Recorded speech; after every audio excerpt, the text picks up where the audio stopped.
So, ito na mga Jungster, nabuksan na namin. Ito yung kinalabasan ng Milo Candy. Wow!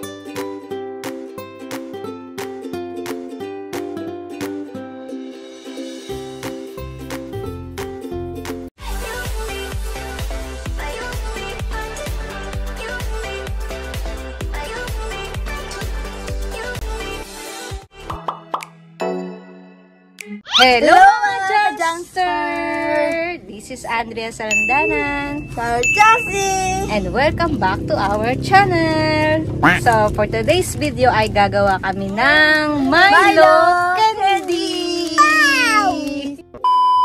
So, i-share namin sa inyo paano gumawa ng Milo Candy. So, magsisimula na tayo! So, ito yung mga kailangan natin. Siyempre, yung Milo. Yung paper. Yung pin. And yung plancha. So, ano bang purpose natin? Ba't kailangan natin ng pin? So, makikita nyo paano namin gagawin ang Milo Candy. So, ayan, tutusok-tusukin niya muna ang Milo. Tusukin na natin. Kahit saan na yan. So, kahit saang part, basta matusok-tusok yung Milo. Gamit ang pin. Sabon. Ang sabon. Yan, para ma-plancha natin siya ng maayos. Kailangan tusok-tusukin. Kaya na to. O, yung isa pa. Isa naman.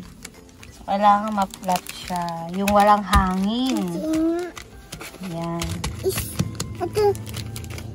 Ba't may naman? Nick, tusok-tusok.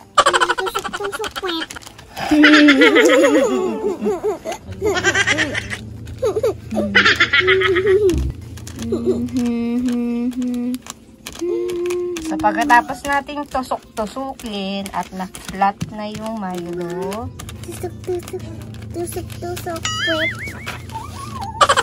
lalagay natin dito sa paper. Kaya to. Tapos, yan, paplantsahin natin. Meanwhile, So, yan. Nilagay na natin ang Milo at i-cover natin ng bond paper. Then, make it plancha-plancha. oh no! Make it plancha. I-plancha natin mabuti. Then, babaligtad mo din. Kailangan. Painitin mo na. Yan. Hindi siya mag-maingay. Mag-maingay, mami. Ay, bumibili Wow. Wow. Planchahin natin mabuti. Ayoko ganyan dito sa kamay ko kasi sakit. Oh, yummy. Wow. Yummy. Sana masarap yun. Mainit na, girls. Kailangan mainit na mainit. Para maging candy. Pag ganun, bubutas yan sa So, pagkatapos natin planchahin, i-freezer natin ng 15 15 minutes. So, makikita nyo yung resulta. Kita mas kung gawin cotton candy ka lang. Kutong candy. Basta candy. Basta candy, masarap yan. Kakainin natin. Sabi na, Pag masarap, gagawa ulit tayo. A few moments later. Hello mga Jungster! Welcome back! After 15 minutes, i-check na natin ang ating Milo Candy. So, check na natin sa freezer. Bili na kay milk te. O, check mo na. Sure. Yan. Dito. Nasaan na? Binaba Ayun, mo? binaba ko na. O, pakita mo dito. Wow. Taran! Taran. Ito na po ang aming Milo Candy. Kaya kayo, gawa na kayo. Tara na, kainin natin. Wow! Ito na mga Jungster, nabuksan na namin. Ito yung kinalabasan ng Milo Candy. So, kung gusto niyo mas matigas, mga 1 hour nyo. Kasi kung 15 minutes, medyo malambot pa eh, katulad sa akin. Hindi pa siya ganun katigas. Pero sa akin, okay na tong ganito na katigar. Ayoko ng super tigas.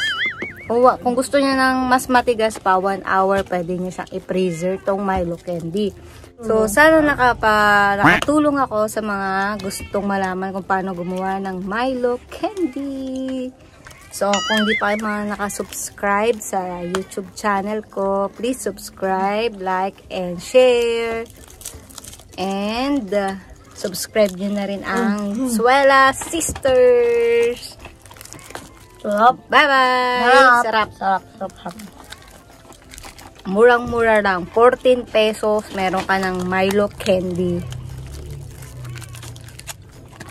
Thank you for watching. Bye-bye. God bless you all.